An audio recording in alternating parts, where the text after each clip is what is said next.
आओ, ये लिपस्टिक कितनी सुंदर लग रही है मेरे फेस पर। और ये आई शेडो, ये भी अच्छा है। बट ये ड्रेस, इसका कुछ करना पड़ेगा। अरे दीदी, ये क्या कर रही हो आप? इतनी सुंदर ड्रेस को क्यों फाड़ रही हो? चुप कर, ये मेरी ड्रेस है, मैं इसे फाड़ू या सिलूं, मेरी मर्जी। तू अपना मुंह बंद रख। मेरे कमरे में झाड़ू पोछा करने आई है ना, तो चुपचाप वही कर और जा यहाँ से। झाड़ू पोछा तो मैंने सुबह ही कर दिया था दीदी, मैं उसके लिए नहीं आई। तो फिर क्यों आई है यहाँ? वो दीदी, कल कॉलेज में फ्रेशर पार्टी है, तो पार्टी के लिए क्या आप मेरा मेकअप कर दोगी? क्या कहा? मेकअप? उससे क्या होगा? तू काली कलूटी मेरे जैसी गोरी चिट्टी दिखने लगेगी क्या? और वैसे एक बात तो बता, तू पहनने वाली क्या है पार्टी में? वो माँ की एक साड़ी है मेरे पास, वही पहन लूंगी। सच में यार, तेरा कुछ नहीं हो सकता। एक तो ऐसी बकवास शक्ल, ऊपर से साड़ी। इससे अच्छा तो ये रहेगा कि तू फ्रेशर पार्टी में जा ही मत। ये तेरे लिए भी अच्छा रहेगा और मेरे लिए भी। इतना कहकर शैली कमरे से बाहर निकल गई। शैली और सोनी एक दूसरे की कजिन थी। सोनी शैली की बुआ की बेटी थी, जो पहले अपने पिता और फिर अपनी माँ शीला की मौत के बाद बिल्कुल अकेली पड़ गई थी। ऐसे में उसके मामा यानी शैली के पिता राजेंद्र ने सोनी को सहारा दिया और वो उसे अपने घर लेकर आ गए। उन्होंने सोनी का एडमिशन शैली के साथ उसी के कॉलेज में करवा दिया।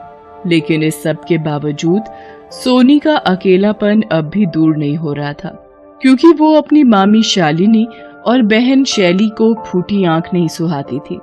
दरअसल सोनी का रंग थोड़ा दबा हुआ था, इस वजह से वो दोनों ही हमेशा उसका मजाक उड़ाया करती थी। मामी जी, मैंने नाश्ता बना दिया है, अब मैं जाऊं? क्यों, घर में बस नाश्ता ही बनाना होता है क्या? वो इतने सारे कपड़े पड़े हैं, उन्हें कब धोएगी? मामी जी, लेकिन मुझे तो कॉलेज जाना है। उफ, शक्ल से तो मनहूस है ही, ऊपर से एक नंबर की कामचोर भी है ये लड़की। वैसे आज तो कॉलेज में फ्रेशर पार्टी है ना, तो तू वहां जाकर क्या करेगी? चल जाकर कपड़े धो। क्यों मामी जी, मैं क्यों नहीं जा सकती फ्रेशर पार्टी में? शैली दीदी तो कितनी देर पहले ही चली गई, आपने उन्हें तो एक बार भी नहीं रोका। अच्छा, तो तू अब मेरी शैली की बराबरी करेगी? अरे उसके पैरों की जूती के बराबर भी नहीं है तू। जाके शक्ल देख अपनी आईने में। तुझे तो हमारा एहसान मानना चाहिए कि हम तुझे पाल रहे हैं, वरना तू तो किसी के सामने जाने के भी लायक नहीं है।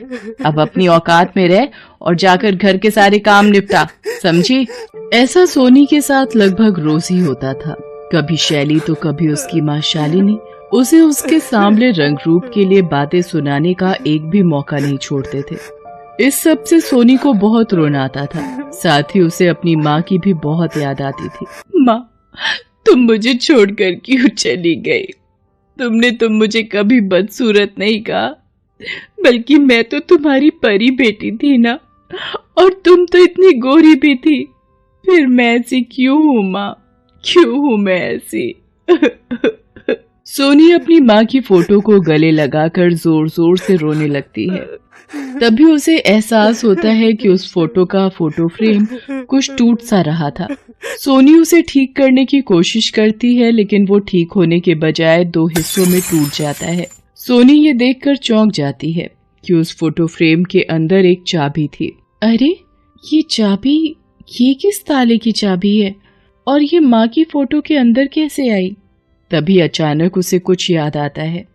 अरे कहीं ये चाबी उस ताले की तो नहीं? सोनी फौरन वहां से उठकर अपनी माँ के पुराने संदूक के पास जाती है और उसे खोलती है। उस संदूक में सोनी ने अपनी माँ की चीजें संभाल कर रखी हुई थी। उस सामान में एक बॉक्स भी था जिस पर ताला लगा हुआ था। सोनी ने अपनी माँ के जीते जी वो बॉक्स कभी घर में नहीं देखा, लेकिन जब उसकी माँ की मौत हुई तो वो बॉक्स उसकी माँ के सामान से ही मिला। हालांकि उस वक्त सोनी उस बॉक्स पर लगे ताले की वजह से उसे खोल नहीं पाई, लेकिन अब उसके पास एक चाबी थी। सोनी फौरन उस चाबी से उस बॉक्स के ताले को खोलने की कोशिश करती है। अरे ये ताला तो खुल गया, लेकिन माँ ने इस चाबी को इतना छिपाकर क्यों रखा था? जरूर इसमें कोई खास चीज है। सोनी उस बॉक्स को खोलकर देखती है तो उसमें एक लाल मखमल के कपड़े में लिपटी हुई एक फेस क्रीम रखी हुई थी। ये तो वही फेस क्रीम है जो माँ हर रोज अपने चेहरे पर लगाया करती थी, पर माँ ने इसे इस बॉक्स में क्यों रखा, वो भी ताला लगाकर। सोनी उस बॉक्स को अच्छे से अलट पलट कर देखती है तो उस बॉक्स में से एक कागज भी निकलता है। वो एक चिट्ठी थी जिसे सोनी की माँ ने उसके लिए लिखा था। सोनी उसे खोलकर पढ़ना शुरू करती है। सोनी, मेरी बच्ची, इस चिट्ठी के साथ जो फेस क्रीम तुम्हें मिली है ये कोई साधारण क्रीम नहीं है, बल्कि ये एक जादुई क्रीम है। तुम हमेशा मुझसे एक ही सवाल पूछती हो कि जब मैं इतनी गोरी हूं तो तुम सांवली कैसे। बेटा, आज मैं तुम्हें एक बहुत बड़ी सच्चाई बताने जा रही हूँ। सच तो ये है कि मैं भी तुम्हारी तरह ही बचपन से सांवली थी। मुझे कहीं जाना अच्छा नहीं लगता था क्योंकि सभी लोग मेरे सांवलेपन का मजाक उड़ाया करते थे। मैं सारा दिन अपने घर में ही बंद रहा करती थी, लेकिन फिर एक दिन मुझे ये जादुई फेस क्रीम मिली। इसे लगाते ही मेरा रंग रूप ऐसा बदला कि मेरी जिंदगी बदल गई। अब तुम भी बड़ी हो रही हो। मैं अब ये जादुई क्रीम तुम्हें देना चाहती हूँ, लेकिन इसके साथ ही एक बात और है जो तुम्हें जान लेनी चाहिए। सोनी की माँ उसे और क्या बताना चाहती थी ये सोनी नहीं जान सकी, क्योंकि इसके आगे चिट्ठी का कागज फटा हुआ था। अब क्या करूं? पता नहीं माँ मुझे क्या बताना चाहती थी। वो सब बाद में सोचूंगी।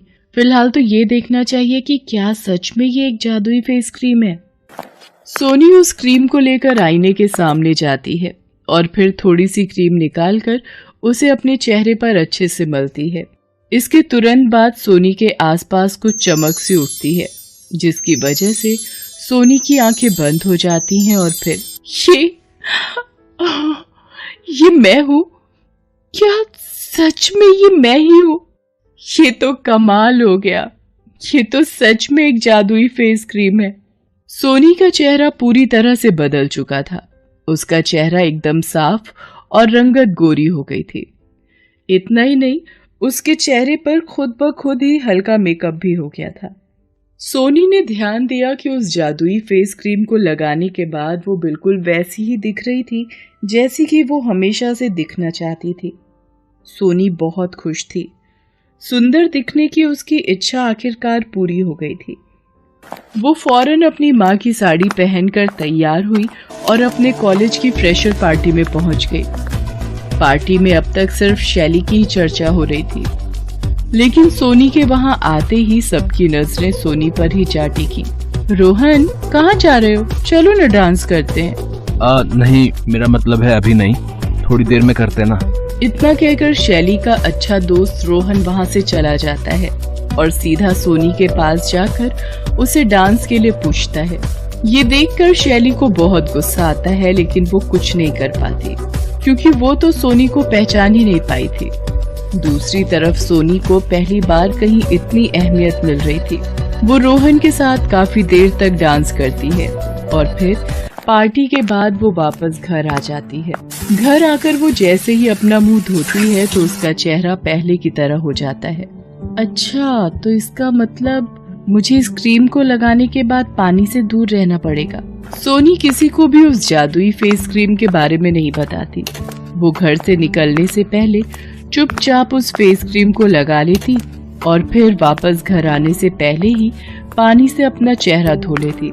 ऐसा कई दिनों तक चलता रहा, लेकिन फिर एक दिन कॉलेज के वॉशरूम में शैली ने सोनी को अपना चेहरा धोते हुए देख लिया। अब वो सारी सच्चाई जान चुकी थी। वो फौरन सोनी के पास जाकर गुस्से से बोली, अच्छा, तो तुझे मुझसे इतनी जलन हो गई कि तू काला जादू करने लगी है? ठहर जा, आज मैं माँ से तेरी शिकायत करती हूँ। तेरा दिमाग तो वही ठिकाने पर लगाएंगे।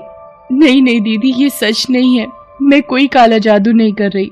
झूठ मत बोल, मैंने अपनी आंखों से देखा भी। मुंह धोने से पहले तू कोई और थी। आपने जो देखा वो गलत नहीं है दीदी, लेकिन मेरा यकीन कीजिए, ये कोई काला जादू नहीं बल्कि ये सब मेरी माँ की इस जादुई फेस क्रीम का कमाल है। सोनी शैली को उस क्रीम के बारे में सब कुछ बताती है। शैली फौरन सोनी से वो फेस क्रीम छीन लेती है और उसे अपने बैग में रख लेती है। दीदी, ये क्या कर रही हो आप? वो मेरी क्रीम है, मुझे वापस दो। चुप हो जा, इस दुनिया में कोई भी खास चीज तेरे लिए नहीं है, समझी ना? शैली वहां से चली गई। और घर आकर उसने सबसे पहले अपने चेहरे पर उस फेस क्रीम को लगाया। वो पहले से ही गोरी थी, लेकिन फिर भी उसे तो और सुंदर दिखना था। क्रीम को लगाते ही वहां फिर से रोशनी हुई और शैली की आंखें बंद हो गई। इसके बाद ये क्या हो गया मेरे चेहरे को? उस जादुई फेस क्रीम का शैली के चेहरे पर उल्टा ही असर हुआ। उसका रंग काला हो गया। ये देखकर शैली जोर जोर से रोने लगी। तब तक सोनी घर आ चुकी थी। उसने जैसे ही शैली का हाल देखा तो उससे बोली, आप परेशान मत हो दीदी, जाओ जाकर अपना मुंह अच्छे से धो लो, फिर सब पहले जैसा हो जाएगा। शैली ऐसा ही करती है। चेहरा धोते ही उसका चेहरा पहले जैसा हो जाता है। फिर वो उस क्रीम को सोनी की तरफ फेंकते हुए कहती है, ले तू ही रख अपनी ये बकवास क्रीम, मुझे नहीं चाहिए। सोनी अपनी क्रीम को वापस पाकर बहुत खुश होती है, लेकिन उसे ये समझ नहीं आ रहा था कि आखिर उस फेस क्रीम का असर शैली पर उससे अलग क्यों हुआ।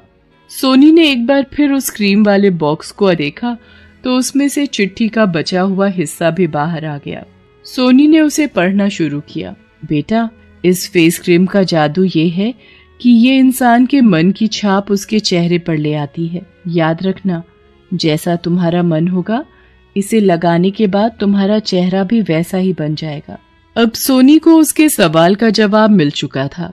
साथ ही अब वो ये भी समझ गई थी कि सारी जिंदगी सुंदर दिखने के लिए अब उसे क्या करना है और क्या नहीं।